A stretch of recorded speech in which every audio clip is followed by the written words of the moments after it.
Good morning, everyone. I'm Dr. Tara Kiran. I'm a family doctor at St. Michael's Hospital and the Vice Chair for Quality and Innovation at the Department of Family and Community Medicine at the University of Toronto. Really excited to bring you our last community of practice before we break for the summer. I'm delighted that our department can continue to bring you these sessions together with the Ontario College of Family Physicians, and I'm going to turn it over to their president, Mehalay Kuminen, to introduce the session. Thanks, Tara, and good morning, everyone. It's so nice to have you here with us today. We do have a great session ahead, and I'd like to just take a moment to thank our panelists. As well, just a reminder, this is a MainPro accredited session, and you'll receive details to follow. Next slide, please. So just moving on to our land acknowledgement, we acknowledge that the lands on which we are hosting this meeting include the traditional territories of many nations. The OCFP and DFCM recognize that the many injustices experienced by the Indigenous people of what we now call Canada continue to affect their health and well-being. The OCFP and DFCM respect that Indigenous people have rich cultural and traditional practices that have been known to improve health outcomes. I invite us all to reflect on the territories we are calling in from as we commit to gaining knowledge, forging a new culturally safe relationship, and contributing to reconciliation. And I'm calling in from Kitchener, the lands traditionally used by the Haudenosaunee, the Anishinaabe, and the Chinongtung peoples. Next slide. Thanks, Mehalay. I know myself, I'm continuing on my own learning journey to better understand our colonial past and how it affects present day and the continued injustices faced by Indigenous people. And in my learning journey, I've really enjoyed listening to this podcast that many of you have probably listened to as well. But if you haven't, I highly recommend it. The Stolen podcast by Connie Walker, and season 2 is very compelling. So tune in if you need some summer listening. We'll go to the next slide. So as you know, we have a wonderful planning committee who plans these talks, and these are a series, and so all of the series are available online at our website. We'll post this into the chat at different times so that you can access the recordings. Today's session will be posted after the session, probably later today, along with the slides and as well as the resource list. Next slide. I'm really delighted to have 2 wonderful panelists and a host today to join me, and I'll let them introduce themselves to you one at a time. So, Allison? Morning, everyone. I'm Allison McGeer, infectious diseases at Sinai Health System in Toronto, and you can see my conflicts on the slide. I do a lot of work both with vaccine companies and companies that make antivirals. Thanks. Mamta. Yes, good morning, everyone. It's a pleasure to be here and be part of this panel today. I'm a psychiatrist in Ottawa. My areas of interest are physician well-being and physician leadership development, and I have a lot of leadership roles in the area of physician well-being nationally, provincially, and internationally as well. So I'm very excited to be here. I would say specifically in my role as chair of the OMA Burnout Task Force, I don't have any conflicts with any pharmaceutical organizations or commercial organizations to disclose today, and there's no bias to mitigate. Thank you. Mehalay? Yes, thank you. My name is Mehalay Kuminen. I'm a family physician. I practice in Cambridge. I'm currently serving as the president of the Ontario College of Family Physicians, as well as a chief of family medicine at the Cambridge Memorial Hospital. I do receive a stipend for both roles, neither of which poses a conflict for today. And I'm Tara Kiran, and I'm lucky to be a researcher and have gotten a number of grants and speaking honoraria that I've listed, but I don't think any of them pose a conflict for today. As usual, we really welcome your participation. Ask you if you can put your questions into the Q&A. I see people have started to do that already. And of course, you can use the chat to socialize, share your comments, your thoughts, put resources that you want, you're aware of that you think others might benefit from. So the chat is a wonderful way to interact. But if you could put your questions in the Q&A, that's wonderful for us. And just thumbs up to the questions that are there that you like and we'll make sure that we prioritize those. So without further ado, I'm going to turn it over to our panelists, just so you know the order of what we have planned. Dr. McGeer is going to go first and give us a bit of a update on COVID-19, where we're at, some of the latest evidence around boosters and other things that are new. And then we'll have lots of time for Q&A with Dr. McGeer, and then we'll have about just over halfway through the session, we'll have Dr. Mamta Gautam go, and she'll give her presentation related to how we support physicians in this difficult time, and some of the root causes of burnout, and what the organizations provincially are doing to try and address that. And afterwards, we'll also have lots of time for Q&A. So without further ado, I'll turn it over to you, Allison, to get us started. Thanks very much, Tara. Okay, so I'm going to start with where we are and where we might be going, or rather where COVID is and where it might be going, and then talk a little bit about what NACI is thinking about boosters for the fall and why, and then finish with just a little touch on the metformin study that you've all read about in the last couple of weeks. So, oh, I've lost this from the bottom of the slide. I just wanted to say at the beginning of this that you may have seen it on the news this week, but the British Medical Journal this week has a series of really lovely, thoughtful, and thought-provoking articles from a team led by Sharon Strauss at Unity, looking at how well we did during the pandemic and what we might do better. And you might not agree with everything, but it's a really useful thing to do. I understand it's in your copious spare time, but if you have any spare time, it's a better read than many other things. Okay, so now where are we? This is from the Johns Hopkins, Our World in Data, and what it shows you is the excess mortality, so it's percentage above the expected number of baseline deaths in the United Kingdom, the United States, and Canada across the time of the pandemic. And you can see that in general in Canada, we did better than the UK and the United States, not as well as Australia and South Korea and Norway, okay, but better than most other developed countries. But the reason I'm putting this up is a little celebratory reason at the far right side of this graph, which shows you that in July, for one glorious week, we were down at our expected baseline rate of mortality, okay, which tells you that just at the moment, COVID is really, it's not gone, okay, but it's so much less severe than it used to be. And we're not going to stay there, sadly, okay, and we're expecting it's going up in the fall, but it's still really nice that it's there. Next slide. And this just shows you a bunch of the markers that everybody's watching. Our test positivities down below 6%, are fewer than 10 outbreaks a week. I mean, here you get this, right? 10 outbreaks a week is not nothing in long-term care, but it's just so much less than it used to be. Our wastewater signal is down. So this is really good news from the perspective of how much COVID is going on at the moment. Next slide. The hard part of this, of course, is deciding what you need to be doing to protect yourself and others, right? Because as we step back from outbreaks, the challenge of when do you stop doing something is really difficult.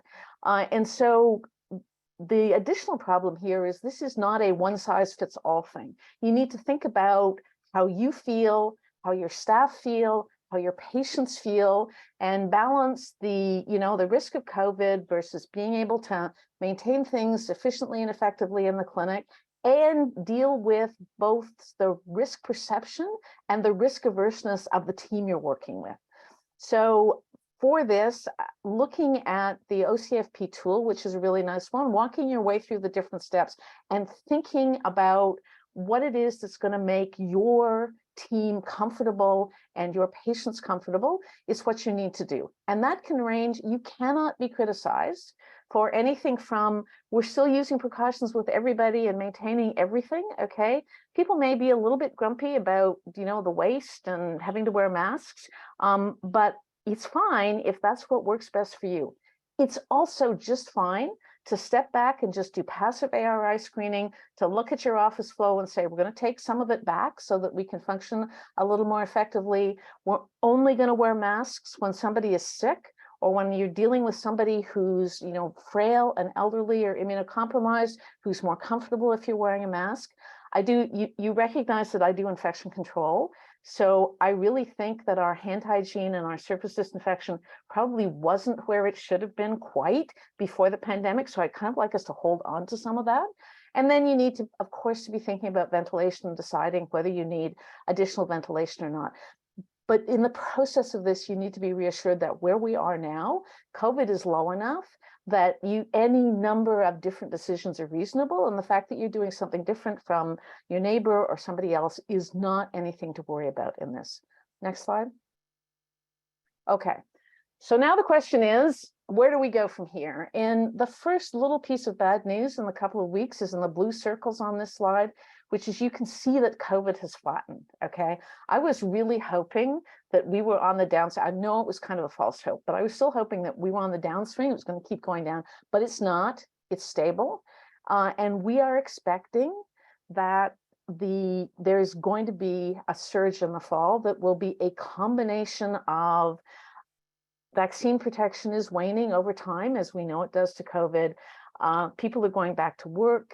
Children are going back to school. We're all going indoors, and viruses are seasonal. So next slide.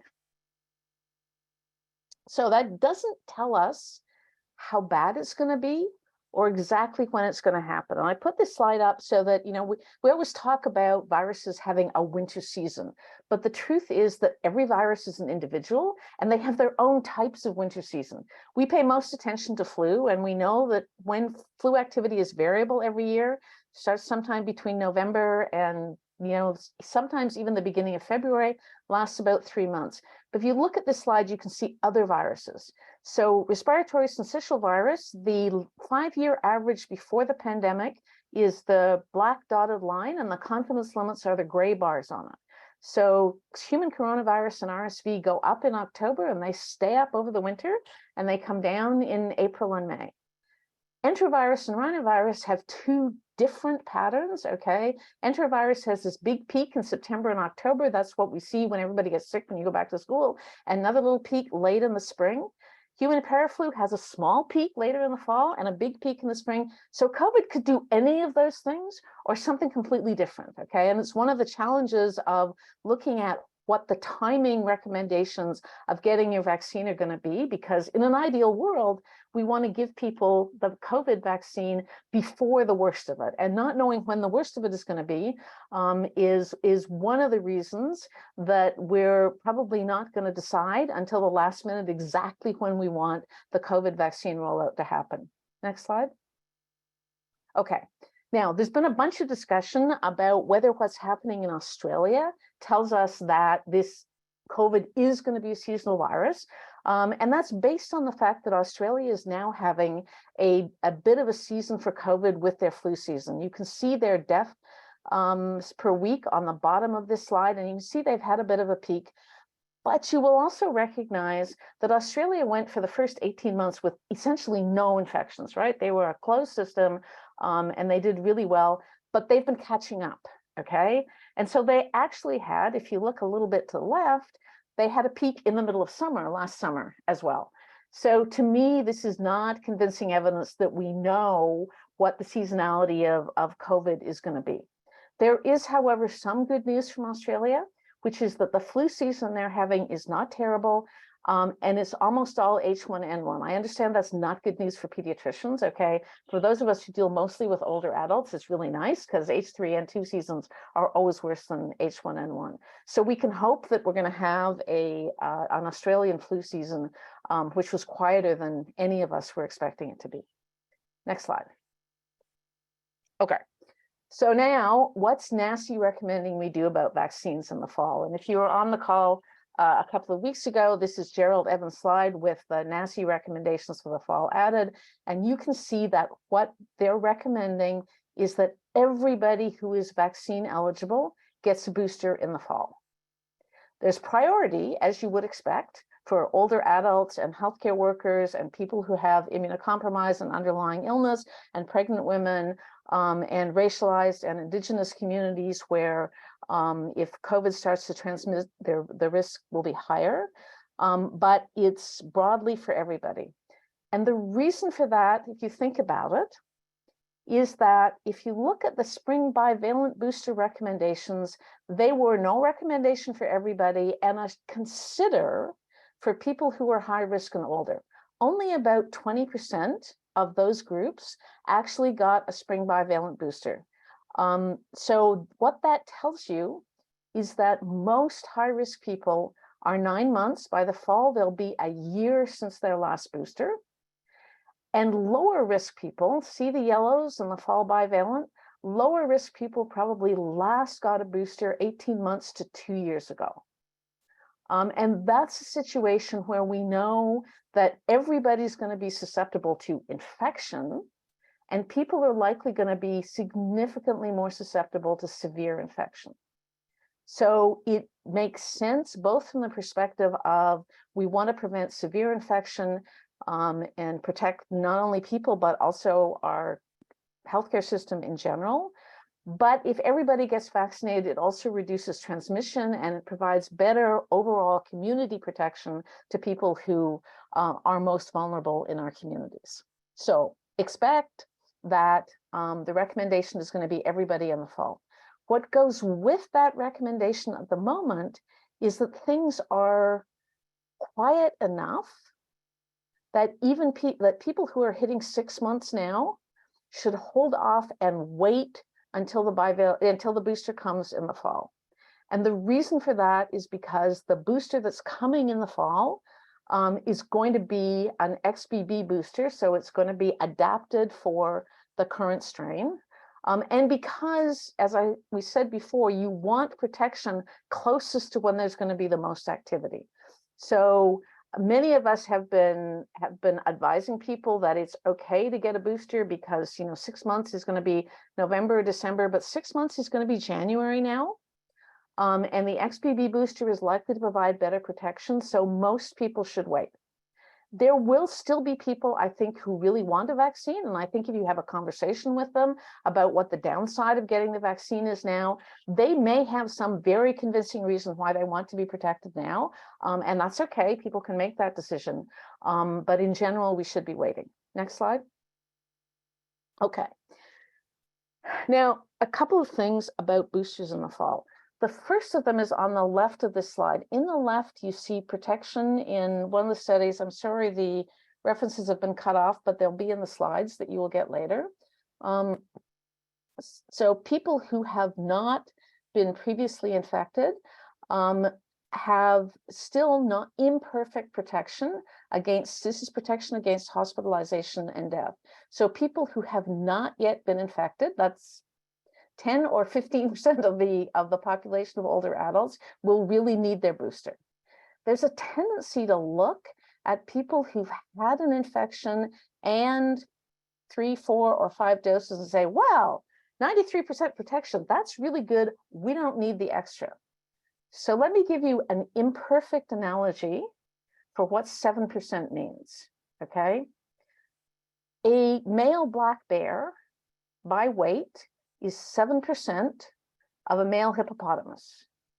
If you have a choice of animals charging at you, there is no question that a bear is better than a hippopotamus. But a male black bear charging at you is not great, okay? So we still need to work on that 7%, okay? Because 7% is still a lot of illnesses and a lot of deaths. Next slide. Okay, so now the next question is why XBB boosters? Why not bivalent boosters? Do we think they're going to work? This slide shows you the genetic evolution of SARS-CoV-2 viruses. Last year, when we needed to protect people against Omicron, we were in the situation where we knew that original virus, so back here in the gray at like 0 to 10% difference, vaccines made with that strain of the virus protected you all the way out to Delta, okay? So you do get relatively broad protection. We also knew that if you look at where the root of COVID is, where it comes from, It's way back in April or May of 2020. And we know at the beginning of pandemics that new variants arise from viruses right at the beginning, and you can't tell how related they're going to be to the existing viruses. So we wanted to make sure that in case some other virus decided to appear out of nowhere last fall, that we had it covered. And so it seemed better to go with the new variant, which was really quite different, and we thought it would protect better, but also to include the original variant in case this virus did something like really irritating again. But this year we've had a whole other year of experience, and we can see that the virus seems to have settled into a stable Omicron state, and it's moving forward and evolving. And that gives us much more confidence that what we want is more of the variant in the vaccine, and we can leave the original virus out. So that's where we're going with this variant. And then the next question is, okay, well, so we're getting an XBB variant up here. If the virus keeps evolving, how well are we going to be protected? So while we go to the next slide, hold in your mind no, don't do it quite yet. The distance between BA1 and BA2 and XBB, quite long, right? Next slide. Okay. So this is just one of the studies. It happens to be the most recent study and the one that gives you the longest time of assessment of infection. So this is an Italian study where they looked at prevention of severe disease in older adults up to May 2023. So that's well into the XBB and its subvariant phase. And what you can see here is protection in the 14 to 30 days after vaccine. So that's September for the monovalent, October for the BA1, November for the BA4-5, and protection out to 6 months. And the first thing you can see is that the bivalent boosters did a better job of protection than the monovalent boosters, okay? That makes sense. It's kind of nice to know that that was true, okay? But it does tell you that we're doing the right thing now, adapting these vaccines to the new variants. And the second thing that you can see is that both the bivalent 1-2 and the bivalent 4-5 protected you imperfectly, right? All adult vaccines pretty much are imperfect, but protected you substantially and still for 6 months against the XBB strains. There's a tendency to think there was more decline in the BA4-5 than the BA1-2, but the lines are the confidence limits, and really you can't interpret that from the slide. You can only say they both had some protection and it looks like they were declining over time. So this tells you that we're on the right track with adapting our boosters to the evolution of this virus as it goes, and explains why I think all of the experts are happy that we're going to monovalent XBB boosters come the fall. Next slide. Okay, so lastly, just for a minute, there's been a bunch of talk, at least in the medical news, about metformin. So I just want to talk for a minute about what these results are and how people are thinking about them. So these are the results of a randomized controlled trial conducted in outpatients, 30 to 85 years old, greater than 25, a BMI of greater than or equal to 25. That was to try to select for people who were higher risk for developing severe and long COVID, had to have a positive PCR rat within 3 days of starting, and they had to be within 7 days of symptom onset and not known to be previously infected. And there was a really complicated scheme of randomization because it was intended to assess multiple different drugs. The primary outcome of this trial was actually severe COVID at 14 days. That's been published in the New England Journal. And the answer is none of the drugs met their primary endpoint. However, there is some evidence in their secondary analyses that metformin might have done something. We have no idea why. Okay, it's one of our problems with thinking about metformin is there's no good explanation of why it should have any impact. This new publication last month in the Lancet Infectious Diseases is the secondary outcome of long COVID. And it's their definition was a physician diagnosis of long COVID by day 180. This was a mail order trial across the United States. Okay, so it was not done with physician visits. And if you look at the next slide, you'll see what their results are for metformin. Next slide. So people who got metformin had a 6.3% chance of having a diagnosis of long COVID by day 300, and it's pretty stable after day 210, was 10.4 in the placebo group. Well, not quite the placebo group, but everybody who didn't get metformin. And if you look down at the bottom, that's a 40% reduction, which is really good if it's true. It's got a p-value of 0.01, okay, and this is now a study where there are multiple comparisons, and you would be right to worry about a p-value of 0.01 in a setting where we have no other evidence that metformin works and no particular reason to believe that it should. And so I think there's two ways of interpreting this. One is to say, you know, metformin is a relatively safe drug. If this is a real impact, it's a big impact, it might make sense to think about it. But I think most people have been looking at this and saying, you know, we have other drugs that for high-risk people we know reduce complications and severity, and we should be using those first. And this is a really fragile outcome in a group of people who had not had a prior infection. So that applies to a pretty small proportion of the population now, who were at higher risk of long COVID. And all of these infections were pre-Omicron. Okay, so this trial ended, the last 10% of patients had Omicron infections. Everybody else had earlier infections. So I think that those reasons are the reasons why you're not hearing about metformin for treatment, and why we're still holding on to, if people need treatment, they should be getting Paxlovid if they would have it, if they can get it, and remdesivir if they are at high risk and cannot take Paxlovid. And I will stop there. Thank you. Thanks so much, Allison, for that really terrific summary of where we are, where we might be going, what we need to think about as we think about the fall. Allison, I'm just going to point out, we're going to do some Q&A. Wherever you are, it's looking very dark. So, oh, that's a little bit better because we weren't able to really see your face. So I will just say there's been some really good chat about infection prevention and control, and I just wanted to draw some attention to that. So I think a few people are just talking about the different practices that they have in their office. So Jenny mentioned that her patients have been actually fairly abusive, unfortunately, to front desk staff, and they've moved from making them mandatory masking to optional but recommended unless people screen positive for symptoms, in which case they ask them to wear a mask.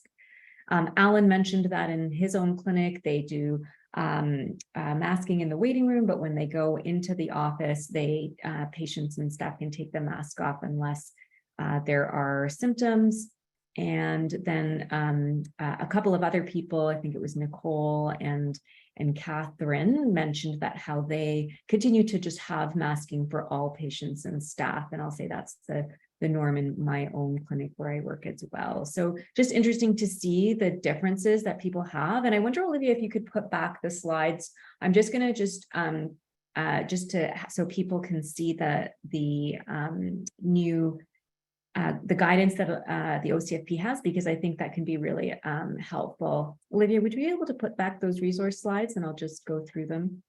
So just in case people are wanting to know some of the latest, just to flag here, this is the COVID updates that were information current as of July 19th. So if you like to read the updates, this is a great resource, and we'll go to the next slide. It's got stuff on boosters, RATs, Paxlovid, and remdesivir, things that Allison talked about. We'll go to the next slide.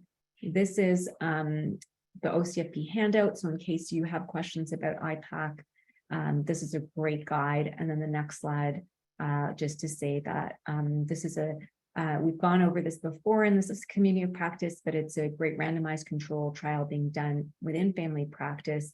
So if your patient has COVID, you can refer them to this trial, and the trial actually then will do the counseling around therapeutics and randomize them as to whether or not they get a therapeutic, which really helps us all understand what is going to be effective moving forward and for which populations at a more granular level. So we'll end slides there, and I'm going to go to some questions now, and we'll go to questions till somewhere between 8:35 and 8:40, and then at that time we'll have Mamta give her talk. So just to say that the first question here is about rapid test supply. So with the discontinuation of rapid tests and with hard to access PCR testing, how do we get tests for COVID unless someone isn't sick enough to go to the emerge department? So I don't know, Alison, if you could answer that. Mehle, this may also be a good question for you.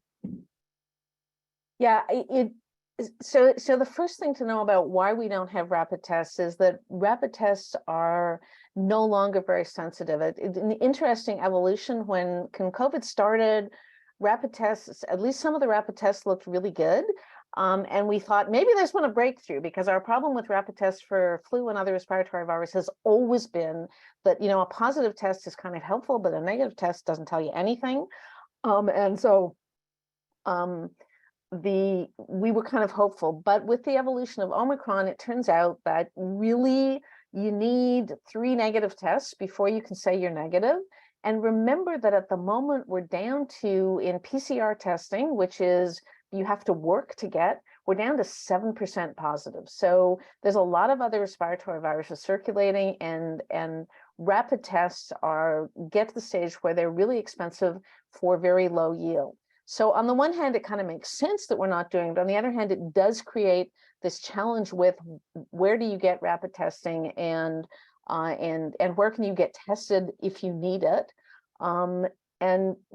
And that is, for people, really what that is saying is we should not be doing the testing unless somebody's eligible for early treatment. And if you're eligible for early treatment, then at least to my knowledge, there's a setup where you can get referred to somewhere where you can get tested. I will say that I tried that last night because I knew somebody was going to ask the question this morning. And the government website suggestions for me were North Hastings and the Inuit testing site, which is only for Inuit people in Toronto. So I think the system is imperfect at the moment. And there may be somebody else on the call who's got a better suggestion than I have about where that's going and how we're going to solve that problem. Mehle, is there anything you wanted to add to that? Because I know the OCFP has some guidance on it as well. Yeah, I don't know if I have a whole lot to add on what Alison's already said, now that she's told us that rats are not so helpful. But I think it was at our last COP that we had noted the shift in rats being available through public health units. So I don't know, I don't have an answer to Alison's question, but that might be one of our options going into the fall, depending on how useful they are. Yeah, I think I'll just stop there so I'm not adding confusion. Yeah, so I think going to your local public health unit and asking for some rats for your office does seem like an option so that you can have them to give to your high-risk patients. So I think there's sort of this element of getting your high-risk patients the rats proactively so that they have it if something happens. And I think people who wish them can still order them, right? So it's not that you can't get a rapid test. It's just that you can't get a free supply of rapid tests from the government anymore. So if your patients can afford them, they can, you can order them on, I think, on Amazon and have them delivered. Great point. Yeah, great point that we can purchase them. But I do think that public health units can distribute it to our offices for free, and we can have a free supply, is my understanding. And I believe public health units are supposed to have a distribution system as well. So probably figuring it out locally is one way. And then just a reminder that we can do COVID PCR testing in our offices, and that the OMA actually has a wonderful handout about supporting that. So that's another option for folks, although that's obviously more involved. The next question is about, can you give us a resource for patients with long COVID and some treatment options? So I'm going to put into the chat actually the OCFP wonderful hub that's there. So the OCFP actually has a wonderful hub of resources for long COVID. Some of which, actually came after we've had some terrific talks here on the community of practice. So they have one on diagnosing and treating postural orthostatic tachycardia syndrome, POTS. They have another one, just FAQs. One's about how to support people with a disability application and income supports. So lots of different great resources on the OCFP resource site, including some patient-facing resources. Maybe I'll ask Allison if you know of any other places you would go for long COVID information and treatment options. Oh, and the other one I would put is I think the CMAJ publications by Kieran and Angela Chung were also terrific. Yeah, Angela Chung's group was the only other place that I was going to suggest. So we will, if there's more interest, we will, just put that in your evaluation, because we're thinking about whether we should have another long COVID update in the fall. All right, so the next question is about who's making the monovalent fall XBB vaccine. Is it fridge stable? Do we think it's going to be different for adults and pediatrics? I think there was also even a question about when it might be available. Is it a single shot or more? So I wonder if you could answer some of those questions, Allison. Okay, so single shot. I don't actually know. I don't think more fridge stable than the current vaccines. The progress is being made, but not fast enough on the mRNA vaccines. It is, I believe, going to be the Pfizer dose will be lower than the Moderna dose, I think, as is usual, but it's not that different.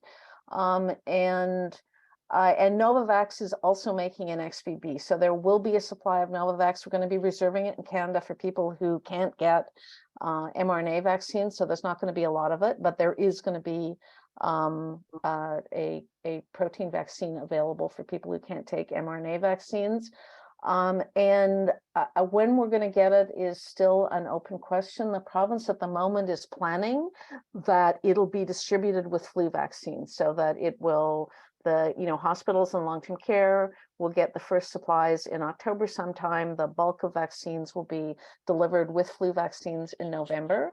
But again, that does depend a little bit on the speed with which COVID reappears, and there's a lot by lot process, right, for testing and clearing every lot of vaccine that gets brought into the country. And you can rush that to some degree, but you can't rush it to the nth degree. So you got to do that balancing act of, we got to make sure that all the testing is done, and there's a lot of vaccine to deliver at the same time as we don't want to give it too early if the season's going to come later, but we don't want to give it too late if the season's going to come earlier. So anticipate some degree of frustration, I think, in the fall with knowing when vaccine is going to come and actually having it available.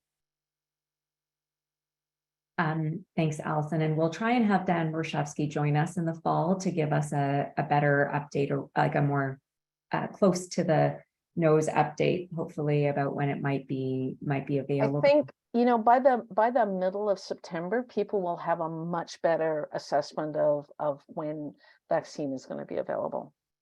Okay, thank you. And you can have sympathy while you're at this for all the people in plants that are making vaccines, because they're working overtime all summer. Okay, well, the rest of us are maybe getting to enjoy a little bit of it to get vaccine to us. So patience is in order. Sadly, it's not one of my virtues. And then just to follow up on the long COVID, I'll just say that some people have also recommended, of course, that Center for Effective Practice has a great site around long COVID, and Ontario Health also has some good guidance. And so those have been put on the chat. So just to take a look at that. And then Natalie from the OMA said, we will reconfirm, but rat tests can be ordered by physician practices from the provincial supply, and she's put a link to a member announcement that went out around that. So thanks to everybody who's putting those resources into the chat. So the next question is, Allison, is about how much protection do I get from properly worn 2 to 3 surgical masks? Sorry, a properly worn level 2 to 3 surgical mask in a room with a patient who has no mask on, as they don't have symptoms yet and they have COVID. You want, so the hard part is Nobody can give you quantitation of that, okay? Because, you know, I was on the phone with a reporter a few weeks ago, and I was trying to explain what we didn't know about transmission. And finally, there was a pause on the phone, and he said, "What have you been doing for the last 3 years if you don't know this?" And I have sympathy for him. Okay, I've been working on it for 20 years, honestly, and we still don't know the contribution of different routes of transmission. And as long as we don't know these contributions, you know, there is definitely, you know, there is hand touch to face transmission. There is probably transmission through the eyes. There can be transmission from surfaces. There's transmission in larger particles. There's transmission in smaller particles. Okay, so all of that is almost certainly true. It's the relative contribution of those different routes that we argue intensely and without solution to. So wearing a surgical mask when you're taking care of somebody with COVID will definitely offer you some protection. Cleaning your hands carefully will offer you more protection. Wearing a fit-tested seal-check respirator will offer you additional protection against droplets. And remember that, you know, masks are on a continuum. So the issue with surgical masks in their limits of protection is not about what their filter is. All of the filters are pretty good. It's about the fact that when you're wearing a surgical mask, the air and the small particles flow right around it. Okay, most of them don't come through the mask. The air comes around the mask. And the difference between a surgical mask and a respirator is that respirators fit around your face. So when you breathe with a respirator on, an ideal respirator, you breathe through the mask as opposed to air coming around the mask. And so the difference between a surgical mask and a respirator is less about the filter and more about the fit. The better the fit is of your respirator, the more protection it gives you against individuals. However, remember that lots of people with COVID aren't actually shedding very much virus and aren't that infectious. So, you know, in that setting, a surgical mask will give you lots of protection. Somebody who's shedding a lot of virus, you know, you may need more. So I'm really sorry, very long answer that is completely unhelpful to a short question. That's okay. Thanks, Alison. So I'm going to do one last question and then we'll move on and ask you to do the rest of the questions through typing if you can, Alison. Yep. And just if you could sort it by most upvotes, then that would be great. But so the last question to you really is about kids and the booster. And so Alan writes, the evidence for immunizing kids and teens with a booster to reduce serious COVID illness is weak. Most of this group does fine with infection and males are at risk of myocarditis with vaccines. So is this recommendation to prevent spread to those more vulnerable? I will just add myself, when I look at that table, it really does stand out to me, the 6 to 59 months, you know, it was a yellow May for the primary series, and now it's a green get the fall booster, which just really seems like a different kind of message that NACI is sending. And so I wonder if you could speak a bit to this. Yeah, so I think that messaging, right, it's always about balancing risk and benefit. And yes, COVID is much lower risk for kids than it is for adults, but kids still get COVID. They still get inflammatory, post-COVID inflammatory disease. They still get long COVID. All of those risks are small, but so are the risks of myocarditis. So what NACI is telling you is they have looked at the balance of those risks, and they believe that on balance for kids, you know, 6 months to 16 years, they believe that the getting a COVID vaccine is better for those children than getting a COVID booster is better for those children than not getting a COVID booster. The difference, the risk benefit ratio is obviously smaller for children than it is for 70 or 80-year-old adults. But that doesn't mean it's not there. And public health people, NACI and other public health people, will never, underline never, make a recommendation for children to get vaccinated to protect other people. Protecting other people is always bonus, okay? Sometimes it's nice bonus. Sometimes it's bonus that'll make me change my mind, my protection to other people, okay? But you never recommend a vaccine unless the benefit to the person getting the vaccine is convincingly greater than the risk to that person. So that message from NACI is about the fact that them looking at where they think we are, for those children, the benefit to the individual child is greater than the risk to the individual child, despite the fact that there are risks and benefits on both sides. Thanks so much, Allison. As usual, lots of wisdom that you're sharing. Olivia, I wonder if you could pull up Mamta's slides. I know we could keep going with COVID questions and you have more. So Allison is going to be answering those through typing. And if we have more time, we can go through them. But we do want to make sure that we cover the next session because, you know, I know this has been a really difficult time. The last 3 years plus has been a difficult time and we're coming out of that difficult time. And I hope everyone's having a good summer. But this is an ongoing issue that we need to really address in our profession is our own wellness and what we can do about it. So I'm just going to turn it over to Mamta now, who does lead the OMAID task force on physician burnout. So Mamta, over to you. Thank you very much, Tara. I want to thank Dr. McGeer for that excellent presentation. Even as a psychiatrist, I learned a lot from it and really appreciate that information. I want to shift the focus a little bit to really what this has been like for us throughout the pandemic. So we move on to the next slide. You know, I have been involved in supporting colleagues through the pandemic. And I remember actually back in like February of 2020, just as things were hitting and that first week in March and as the province and the country shut down, I remember, you know, thinking like, what am I going to do as a psychiatrist? I'm certainly not frontline in the pandemic. And then I thought I'll do what I usually do, which is support my colleagues through what they're going through.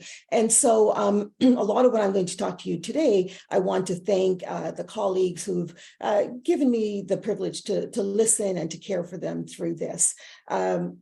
You remember what I actually did was just because I knew I was going to be home, I sent out on Twitter, just saying that, you know, I would be happy to hold a sort of a daily, regular conversation on Zoom for peer support throughout this. And I was shocked within 2 days to get over 2,000 colleagues from across Canada ask for the link. And we had several hundred on the call every single afternoon at 4 p.m. And you remember that first year where there was that state of readiness, we were all worrying about PPE. We sort of had this response. And at the time, there was a bit of relief that, you know, that first wave certainly wasn't as bad as we were expecting based on what we saw in China and Italy and New York. And we were entering this phase of recovery and sort of fingers crossed we were going to stay there. Of course, we didn't stay there. And we all know what's happened in the history over the past 3 years in terms of all the waves and all of the issues about getting the vaccines and implementing them and accessing them and, you know, to the information that Dr. McGeer's given us today.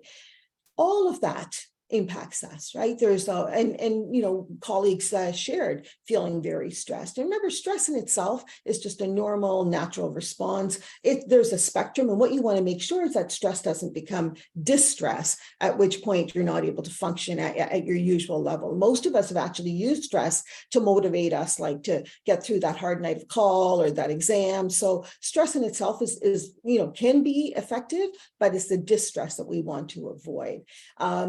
There has been a lot of loss through this, and colleagues speak about grieving all these multiple losses and the loss of control, the loss of certainty, the actual losses of people that we know, losses of hopes and expectations, all of which, you know, need and require us to process it through grieving.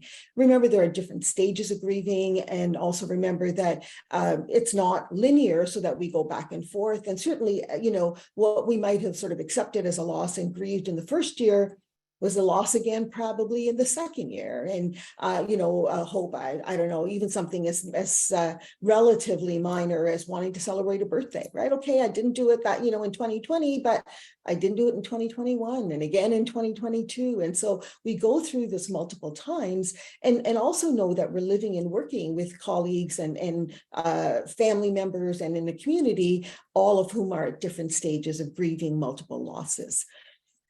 Colleagues have told me about compassion fatigue, and this is, we spend so much of our time giving compassion to others.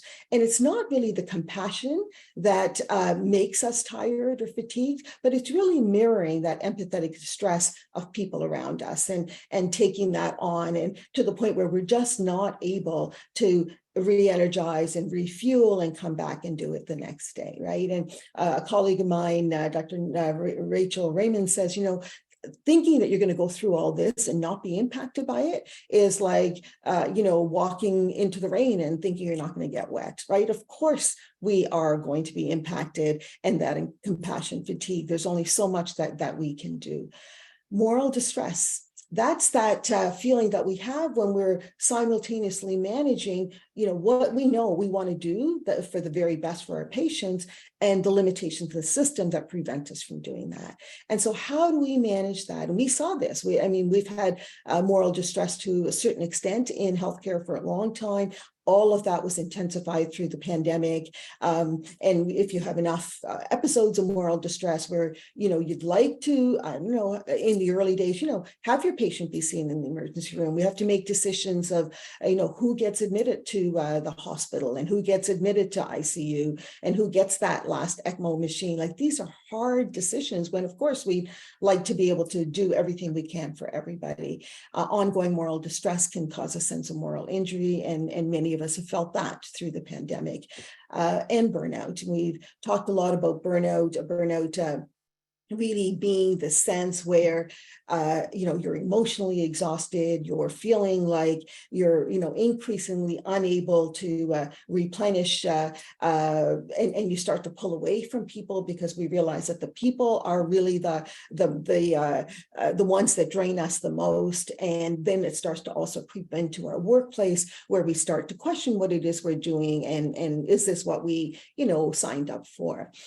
What we started to see before the pandemic were burnout rates as high as like 1 in 2 at the Burnout Task Force. I think just coincidentally in March of 2020, we sent out a survey that showed that the burnout rates were already up to about 66%. And so we repeated that a year later, and actually we were, close to 73%. So we are seeing that the burnout rates are, certainly increased and are staying at a very high level. Now, as we move beyond the pandemic, a lot of these issues for many of us have not been resolved. The system has not, been entirely addressed, and we continue to deal, as we've heard already, as we look into the fall of, the uncertainty, the volatility as we move forward. We continue on. The next slide, please.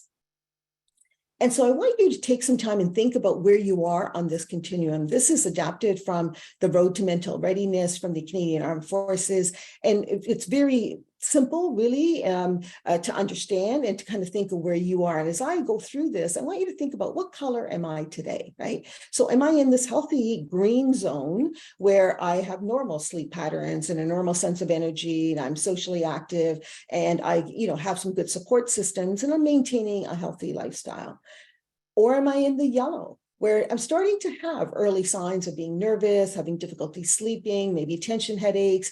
And this is a point where I need to start to recognize that, so I can engage in some healthy coping strategies and minimize my stressors. If I don't do that, I risk going into that orange zone where there's a sense of injury at this point. We are seeing, more consistent signs of anxiety, of sadness, of disturbed sleep.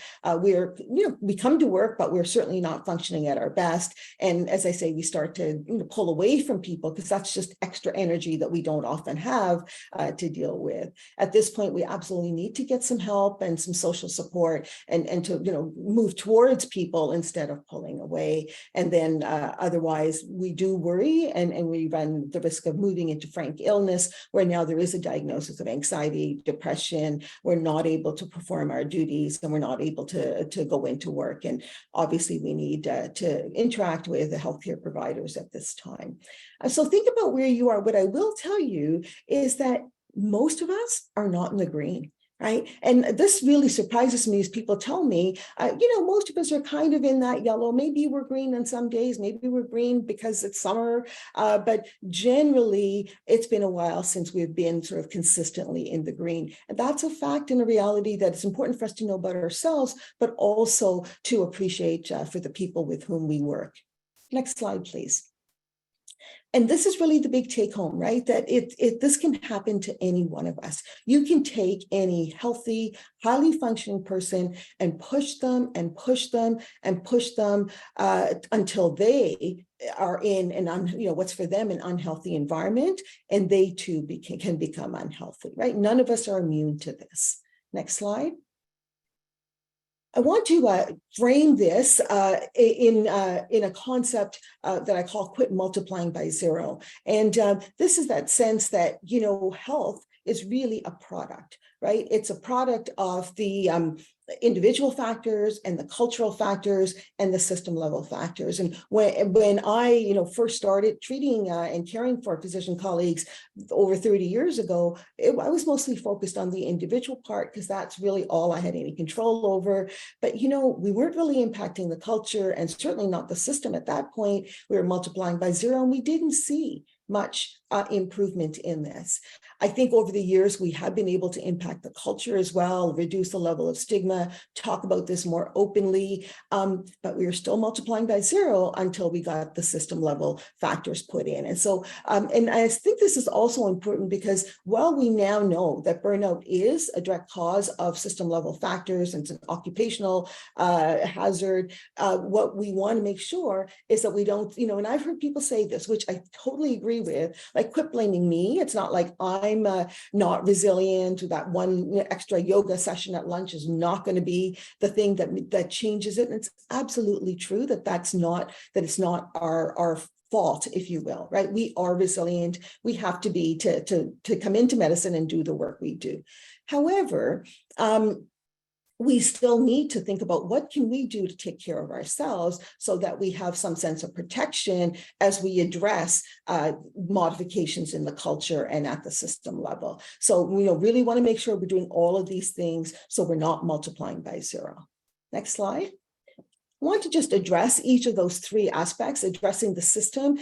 These have been identified as the 6 most common mismatches between the person and the job that within a system and in your workplace lead to increased levels of stress. So certainly the amount of work that we're required to do versus the number of people, right, to able to do this. And now that we're looking at a critical crisis of health human resources, we see this. We also see a high level of administrative work. And I'm going to talk about that in a minute, but you can see that, it's not that we don't want to work, but it's just, doctors like to doctor. And wouldn't it be nice to be able to reduce some of the administrative burden associated with this? As well, there's a lot of what we do that we don't feel we have a full sense of control and choice about, certainly don't feel appreciated or recognized or even rewarded for. And this is not just compensation, but rewarded in multiple different ways for the work that we do. We've been, certainly through the pandemic and how hard we work, losing that sense of community and connection, not really feeling like there's any fairness, respect, and conflicting values. The next slide, please. And so I just want to highlight that at the OMA Burnout Task Force, this is a force that includes physician members as well as staff leads from the OMA, Ontario MD, and the Physician Health Program. We did a member survey, came up with a white paper in August of 2021 that ranked the 5 top solutions from the member surveys with system level recommendations. And one of the major things that was recommended was the creation of a bilateral task force that was with the OMA and the Ministry of Health, and there's been significant progress made. And I'll just highlight a few of those examples on the next slide. So, the top 5 recommendations were to streamline and reduce required documentation administrative work. And I know that you heard about the work that's happening at OCFP last month from Dr. Kamanen and her slides. And so please go back and review those. And we're looking at how we can certainly combine our efforts. The Ministry of Health and the OMA in that bilateral task force defined administrative burden as their top priority and did a lot of advocacy on the red tape and the administrative burden to the Premier and the Ministry of Health, and submitted to the Ministry of Red Tape Reductions. And we're looking at addressing things like formed, a centralized referral system, a healthy and seamless integration of our EMRs, regional credentialing. So all of these things, I know that the OCFP has some stuff coming out too, so stay tuned. The second recommendation was to ensure fair and equitable compensation for all the work. And, a lot of the work that has been led by Dr. Karen on this and the gender pay gap and the OMA Forms Committee is also compensating, not just to reduce the number of forms, but to be properly remunerated for the forms that we do have to continue to fill out.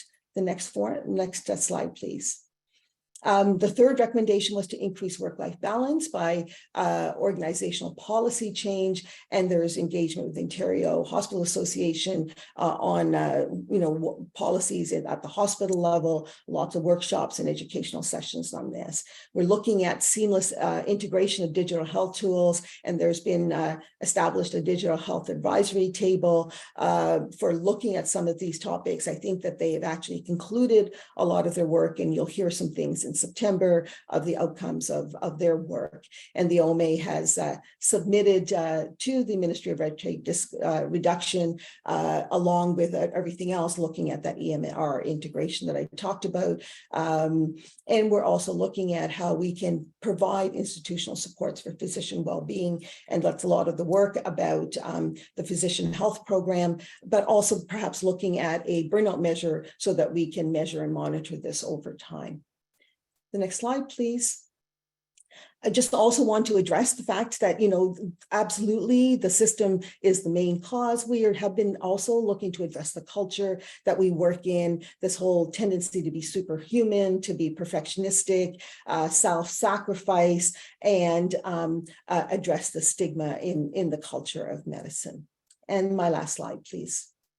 And I just want to remind you of the 5 C's of resilience. These are things that you want to also make sure you're looking at. How can you in your own setting maintain a sense of control, stay committed to the why you're doing the work that you do, make sure you surround yourself with caring connections, find some ways to be calm when you're, when we are frustrated, when we're not at our best, and to have ongoing self-care as we move through.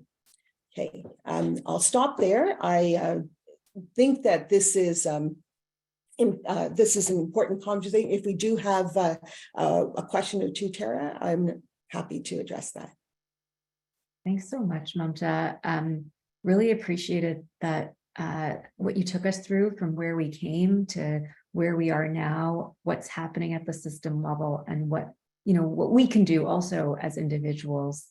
I think, there have been some interesting comments in the chat. I think Ian kind of took us down memory lane to some of the stressors that people were facing just even early in the pandemic, then out to, the present day. Kim's reminded us that you guys are working, the OMA and the OCFP working collaboratively, and she's very excited about some potential change. Yes. There are always also some folks who are a bit skeptical about whether there really is change and not seeing that in their practice right now. I know that somebody did ask on the chat and the Q&A about where they can get help if they need it. And I just wanted to kind of draw people's attention, and I'll put it into the chat, the physician health program at the OMA. And I don't know if you want to say something about that, Mamta.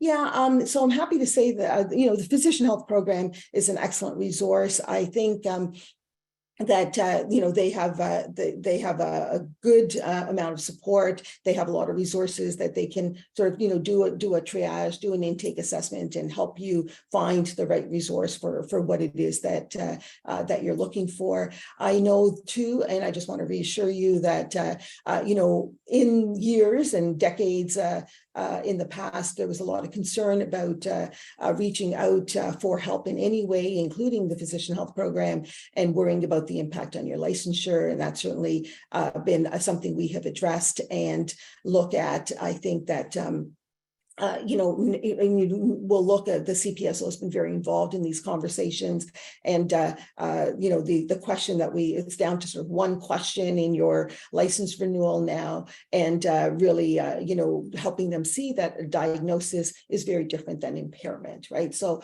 I think that that this is something that's been increasingly recognized, and I do encourage you to get help as you need. Certainly, you don't have to go through the physician health program if you have resources on your own, but I do think that it's that it is an option for you. I'm seeing in the chat people saying that they had difficulty accessing it, so I'm very, very sorry about that. I don't think it's connected. My understanding is it's not connected to your hospital, that as a physician in Ontario, this is a benefit that you have access to. That's my understanding as well, and it is a confidential helpline. Yes. I think my colleague Noah Ivers also is just reminding folks that, let's not be our own family doctor. We need to look after each other. So if you don't have a family doctor, go out and get one. And if you're a family doctor, we're all family doctors, but we should take on our colleagues as patients, because that's a really important way for us to care for each other. There's some comments in the Q&A just about continued frustration about forms, not getting paid for them, about accessing specialists. I'm not going to read them in detail, but I think the other one that was interesting there was one, can't find it, is about David Dane, who mentioned how, we should think about our own practice environment as well, and what is within our control to change, whether it relates to social events with staff to kind of help everyone feel a bit better, to maybe even staff compensation. So some interesting ideas, I think, there as well. So I wanted to, I know I'm conscious of the time, and I know, Mamta, you have to go, and we wanted to end at 9 o'clock. I do want to say that I every time I've heard you talk, it really resonates with me. And I think, you come from a place of really having listened to physicians and understanding our commonalities, even though we're all unique, that there's sort of that common archetype. And how that intersects with some of these system issues. And so if you haven't had a chance to listen to Mamta before, seek out some other ones, because she's always wise in her words. So I'm going to keep going now to close out our session. If we go to the next slide, I know many of you on the call are in leadership roles, or considering them. And if you are, we know we need to do better to change the system. And one way is for us to actually step up our own leadership and be part of that solution. And so it's really exciting that the OCFP is doing this leadership academy. If you go into looking at the details, you'll see the first cohort, it's a much subsidized, reduced rate. So please do look into that. It's a year-long program that looks fantastic. The next slide we'll go to is just a thank you to our team, because this is the last session of the summer. And it's a huge team that really helps to put these off.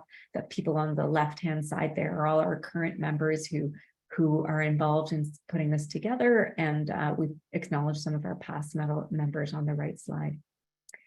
And then the last slide is just to let you know that we're going to be back in September 15th with new session. We're going to send out an evaluation. Please fill it out so you can let us know how we can do better next time.